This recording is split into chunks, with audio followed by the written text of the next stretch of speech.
નમસ્કાર વિજય મિત્રો, સ્વાગત છે તમારું યુટ્યુબ ચેનલની અંદર. ધોરણ 10 ની અંદર વિજ્ઞાન વિષયમાં આપણે અલગ અલગ સ્વાધ્યાયપોથીના પ્રશ્ન જવાબ જોઈએ છીએ. તેમાં આજે આપણે પાઠ 8મો છે આનુવંશિકતા, હેરિડિટી, એમના વિશેના જે કંઈ સ્વાધ્યાયપોથીના નાના મોટા પ્રશ્ન જવાબ છે એની ચર્ચા કરવાના છીએ. તો વિડીયો અંત સુધી જોજો. વિડીયો ગમે તો લાઈક કરજો અને તમારા મિત્રોને પણ વિડીયો શેર કરજો. સાથે ચેનલને સબસ્ક્રાઇબ ન કરી તો ચેનલને સબસ્ક્રાઇબ કરી લેજો, જેથી કરી નવા જેટલા વિડીયોઝ મુકાય એની નોટિફિકેશન સૌપ્રથમ તમને જોવા મળે. તો શરૂઆત કરીએ આપણે વિભાગ A થી. વિભાગ A ની અંદર પ્રશ્ન આપ્યો છે કે નીચે આપેલા દરેક પ્રશ્નનો આશરે 10 થી 20 શબ્દોમાં માગ્યા મુજબ ઉત્તર લખો. જેમાં પ્રશ્ન છે ખાલી જગ્યા પૂરો. પહેલો પ્રશ્ન છે કે સ્ત્રીમાં ખાલી જગ્યા લિંગી રંગસૂત્રનું પૂર્ણ યુગ્મ હોય છે, તો જવાબમાં આવશે X.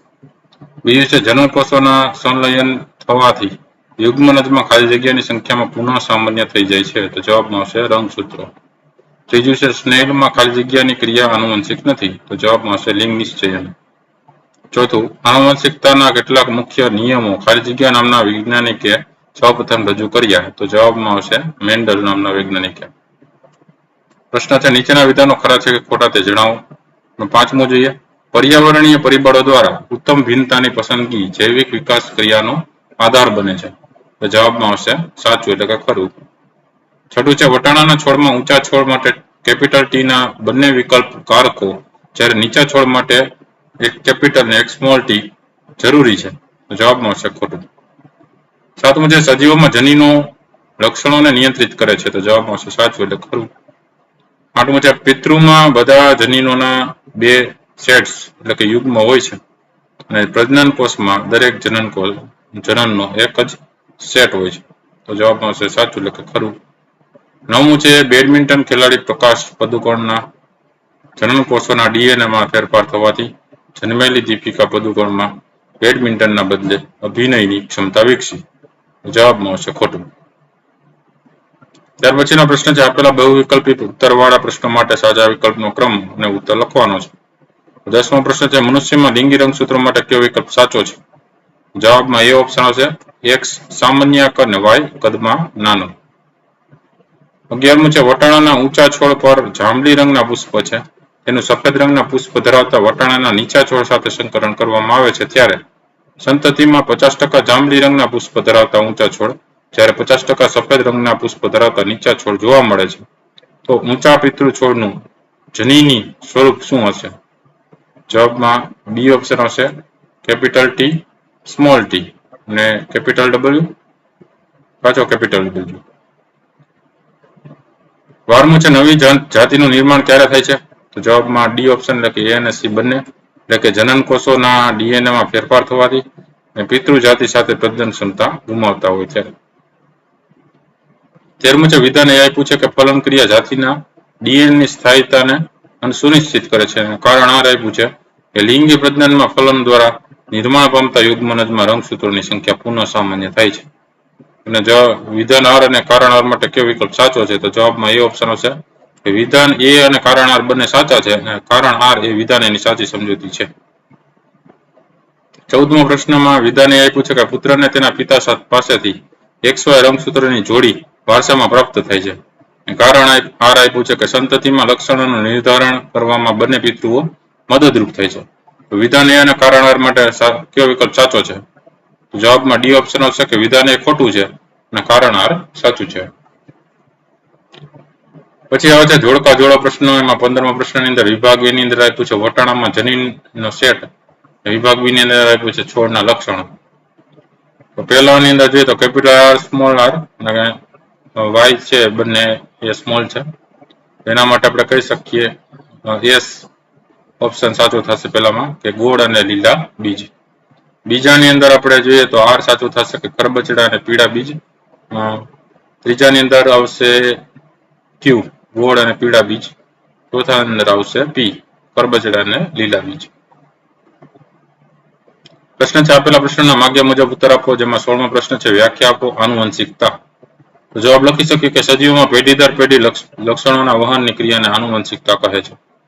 17મો છે લિંગ નિશ્ચયન એટલે શું? જવાબ લખી શકે કે ફલન દ્વારા નિર્માણ પામતા યુગ્મનજમાંથી વિકસતો સજીવ નર કે માદા તરીકે વિકસે તે નક્કી કરવાની ક્રિયાવિધિને લિંગ નિશ્ચયન કહે છે. 18મો છે મને ઓળખો. મેં વટાણાના છોડ પર પ્રયોગો દ્વારા આનુવંશિકતાનો સિદ્ધાંત આપ્યો છે. જવાબમાં આવશે ગ્રેગર મેન્ડલ. 19મું છે પ્રભાવી લક્ષણ અને પ્રચ્છન્ન લક્ષણ કોને કહે છે? જવાબ છે કે લિંગી પ્રજનન કરનારા સજીવોમાં કોઈ લક્ષણના જનીનની બે પ્રતિકૃતિ કે નકલો પૈકી એક સમાન ન હોવાની પરિસ્થિતિમાં જે લક્ષણ વ્યક્ત થાય તેને પ્રભાવી લક્ષણ અને જે અવ્યક્ત રહે તેને પ્રચ્છન્ન લક્ષણ કહે છે. 20મો પ્રશ્ન છે વટાણાના છોડમાં લક્ષણની અભિવ્યક્તિ માટે આપેલા વિધાનોનો સાચા ક્રમમાં ગોઠવવાનો છે. તો પહેલા ક્યુ આવશે કે ટી જનીન પ્રોટીન સંશ્લેષણની માહિતી આપે, પછી આવશે ટી ઉત્સેચક કાર્યક્ષમ રીતે કાર્ય કરે, પછી એસ અંતઃસ્ત્રાવ પર્યાપ્ત માત્રામાં નિર્માણ પામે, પછી પી અંતઃસ્ત્રાવ છોડની ઊંચાઈની વૃદ્ધિ ઉત્તેજે, છેલ્લે આર વટાણાનો છોડ ઊંચો બને. તો સાચો ક્રમ કયો થશે? ક્યુ ટી એસ પી અને આર. હવે જો વિભાગ બી આધારિત પ્રશ્નોના જવાબો નીચે આપેલા પ્રશ્નોના આશરે 40 થી 50 શબ્દોમાં એટલે કે ટૂંકમાં જવાબ કહેવાય. બરાબર, અહીંયા માગ્યા મુજબ જવાબ આપવાના છે. પહેલો પ્રશ્ન છે કે લક્ષણ પ્રભાવી છે કે પ્રચ્છન્ન? તે મેન્ડલના પ્રયોગો દ્વારા કેવી રીતે સમજાવી શકાય? જવાબ લખી શકે કે મેન્ડલે શુદ્ધ ઊંચા એટલે કે કેપિટલ ડબલ ટી અને શુદ્ધ નીચા એટલે કે સ્મોલ ડબલ ટી છોડ વચ્ચે પરપરાગનયન અથવા તો સંકરણ પ્રયોગ યોજ્યો અને F1 પેઢીમાં એટલે કે પહેલી પેઢીમાં બધા ઊંચા એટલે કે કેપિટલ ટી સ્મોલ ટી છોડ મેળવ્યા. આ દર્શાવે છે કે કેપિટલ ટી જનીનની એક જ નકલ છોડને ઊંચા બનાવવા માટે પર્યાપ્ત છે. તે પરથી કહી શકાય કે એક લક્ષણ તેના વૈકલ્પિક સ્વરૂપની હાજરીમાં વ્યક્ત થાય છે, આ પ્રભાવી લક્ષણ છે, અને તેની હાજરીમાં વ્યક્ત ન થતું વૈકલ્પિક લક્ષણ એ પ્રચ્છન્ન લક્ષણ છે. બીજો પ્રશ્ન છે લક્ષણોની આનુવંશિકતા માટે આધારભૂત બાબતો જણાવો. કોઈ પણ 4 મુદ્દા લખવાના છે. તો લક્ષણોની આનુવંશિકતા માટેની આધારભૂત બાબતો નીચે મુજબ છે. જેમાં જોઈએ કે એક લક્ષણ તેના વૈકલ્પિક સ્વરૂપ પર પ્રભાવી હોઈ શકે. દાખલા તરીકે કાનની મુક્ત બૂટનું લક્ષણ જોડાયેલ બૂટ પર પ્રભાવી હોય છે. લક્ષણ અભિવ્યક્તિ થયા વગર એટલે કે પ્રચ્છન્ન રહી શકે પરંતુ ભવિષ્યની પેઢીમાં તે કોઈ ફેરફાર વગર વ્યક્ત થઈ શકે છે. લક્ષણનું એક વૈકલ્પિક સ્વરૂપ બીજા વૈકલ્પિક સ્વરૂપ કરતાં વધારે પ્રમાણમાં જોવા મળે છે. લિંગી પ્રજનન કરતા સજીવોમાં નર અને માદા બંને પિતૃ સરખા પ્રમાણમાં જનીનિક એટલે કે આનુવંશિક દ્રવ્યનું સંતતિમાં સ્થળાંતર કરે છે. તેનો અર્થ પ્રત્યેક લક્ષણ તેના માતા અને પિતાના DNA થી પ્રભાવિત હોઈ શકે છે. ત્રીજો પ્રશ્ન છે વૈજ્ઞાનિક કારણ આપો. અલિંગી પ્રજનનની તુલનામાં લિંગી પ્રજનન દ્વારા ઉત્પન્ન થયેલી ભિન્નતાઓ વધારે સ્થાયી હોય છે. જવાબ લખી શકીએ. પહેલું, અલિંગી પ્રજનનની તુલનામાં લિંગી પ્રજનન વધારે દ્રશ્ય ભિન્નતાઓ સર્જે છે કારણ કે લિંગી પ્રજનનમાં દરેક પેઢીમાં પૂર્વ અસ્તિત્વ ધરાવતા બે પિતૃના DNA ની નકલોનું સંયોજન પ્રાપ્ત થાય છે. બીજું, જનન કોષોના નિર્માણમાં અર્ધસૂત્રી વિભાજન દરમિયાન જનીનોમાં નવા સંયોજનો રચાય છે. લિંગી પ્રજનન દરમિયાન વધારે દ્રશ્ય ભિન્નતામાંથી પ્રાકૃતિક પસંદગી દ્વારા કેટલીક અનુકૂલિત ભિન્નતાઓની થાય છે. આથી લિંગી પ્રજનનમાં ઉત્પન્ન થતી ભિન્નતાઓ સ્થાયી થઈ સંચય પામે છે. ત્યાર પછી આવે છે વિભાગ સી આધારિત પ્રશ્નોના જવાબો. નીચે આપેલા પ્રશ્નો આશરે 60 થી 80 શબ્દમાં મુદ્દાસર ઉત્તર લખો. પહેલો પ્રશ્ન છે એમાં આનુવંશિકતાની ક્રિયાવિધિ કેવી રીતે કાર્ય કરે છે. તો એનો જવાબ જોઈએ કે લિંગી પ્રજનન દરમિયાન સંતતિમાં આનુવંશિકતા માટે બંને પિતૃનો સમાન ફાળો હોય છે. બંને પિતૃમાંથી વારસાગમન પામતા જનીનોને આધારે સંતતિના લક્ષણો નક્કી થાય છે. દરેક સંતતિમાં એક પિતૃપક્ષ પાસેથી અને એક માતૃપક્ષ પાસેથી પ્રાપ્ત જનીનના બે સેટ એટલે કે યુગ્મ હોય છે. જનીનો તેમના પિતૃના રંગસૂત્રો દ્વારા વારસાગમન પામે છે. જનન કોષોના નિર્માણ દરમિયાન અર્ધસૂત્રી વિભાજન દ્વારા બેકી રંગસૂત્ર સંખ્યા એકકીય થાય છે. આમ પ્રત્યેક પિતૃકોષમાંથી જનન કોષમાં રંગસૂત્રોની પ્રત્યેક જોડમાં માત્ર એક રંગસૂત્ર આવે છે. માતૃ અને પિતૃના એકકીય જનન કોષોના ફલનથી યુગ્મન જ નિર્માણ પામે છે. સંતતિમાં રંગસૂત્રોની નિશ્ચિત સંખ્યા જળવાઈ રહે છે. તે જાતિના DNA ની સ્થાપિતતાને સુનિશ્ચિત કરે છે. આનુવંશિકતાની આ ક્રિયાવિધિનો ઉપયોગ લિંગી પ્રજનન કરતા બધા સજીવો કરે છે. બીજો પ્રશ્ન છે મનુષ્યમાં લિંગ નિશ્ચયની ઘટના સમજાવો. જવાબ લખી છે કે મનુષ્યમાં લિંગ નિશ્ચયન જનીનો દ્વારા થાય છે અને તેથી તે આનુવંશિકતા પર આધાર રાખે છે. મનુષ્યમાં 23 જોડ રંગસૂત્રો છે. દરેક જોડમાં એક માતૃક અને એક પિતૃક રંગસૂત્ર હોય છે. સ્ત્રી અને પુરુષમાં 22 જોડ રંગસૂત્રો સરખા હોય છે. તેઓ શરીરમાં લક્ષણો નક્કી કરે છે. તેથી તે દૈહિક રંગસૂત્રો તરીકે ઓળખાય છે. 23મી જોડ લિંગ રંગસૂત્રોની છે. સ્ત્રીમાં બંને X રંગસૂત્રો જોડમાં હોય છે, એટલે કે લિંગી રંગસૂત્રની જોડ XX છે, જ્યારે પુરુષમાં એક સામાન્ય આકારનું X રંગસૂત્ર અને બીજું નાનું Y રંગસૂત્ર જોડમાં હોય છે, એટલે કે લિંગી રંગસૂત્રની જોડ XY છે. આથી બાળકના લિંગ નિશ્ચયનો આધાર તેમના પિતા પાસેથી મળતા લિંગી રંગસૂત્રો પર રહેલો છે. ત્યાર પછી ત્રીજો પ્રશ્ન છે, લક્ષણો કેવી રીતે જનીનોના નિયંત્રણ હેઠળ હોય છે એ સમજાવો. જવાબ લખી શકે કે કોષમાં કોષીય DNA એટલે કે પ્રોટીન સંશ્લેષણ માટે માહિતીનો સ્ત્રોત છે. જનીન એ DNA નો ખંડ છે, જે પ્રોટીન માટેની ચોક્કસ સાંકેતિક ભાષા છે. આ પ્રોટીન ઉત્સેચક તરીકે વર્તે છે. સજીવમાં ઉત્સેચક ચોક્કસ પ્રક્રિયાને ઉત્તેજે છે. આ ક્રિયાના ઉત્પન્ન થતી નીપજ ચોક્કસ લક્ષણની અભિવ્યક્તિને પ્રેરે છે. ઉદાહરણ જોઈએ કે બગીચાના વટાણાના છોડમાં ઊંચાઈનું લક્ષણ જોવા મળે છે. છોડના ઊંચાઈનો આધાર સંશ્લેષિત થતા ચોક્કસ અંતઃસ્ત્રાવના માત્રા પર રહેલો છે, જે છોડની વૃદ્ધિને પ્રેરે છે. અંતઃસ્ત્રાવની માત્રાનો આધાર ચોક્કસ ઉત્સેચકનું સંશ્લેષણ કરતી ક્રિયાની કાર્યક્ષમતા પર નિર્ભર છે. જો ઊંચાપણાના માટેના જનીનમાં કોઈ પરિવર્તન આવે તો ઉત્સેચકની કાર્યક્ષમતા ઘટે છે. આથી છોડની ઊંચાઈ વધતી નથી અને છોડ નીચો રહે છે. આ રીતે જનીનો પ્રોટીન સંશ્લેષણ દ્વારા લક્ષણોને નિયંત્રિત કરે છે.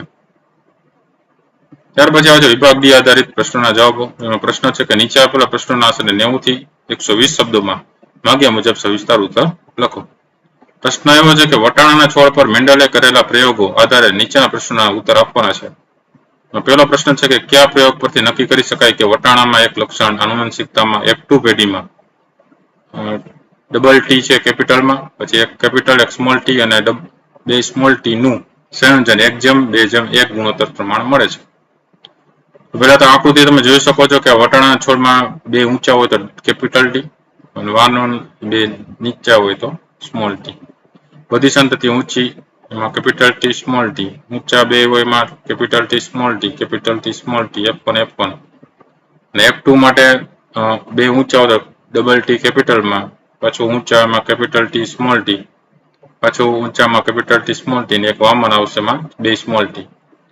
તમે પહેલો આપણે જે પ્રશ્ન તેમાં જવાબ લખી શકે કે મેન્ડલે વટાણામાં એક લક્ષણની આનુવંશિકતામાં F2 પેઢીમાં ડબલ T કેપિટલમાં, એક કેપિટલ એક સ્મોલ t અને બે સ્મોલ t નું સંયોજન 1:2:1 ગુણોત્તર મળે છે.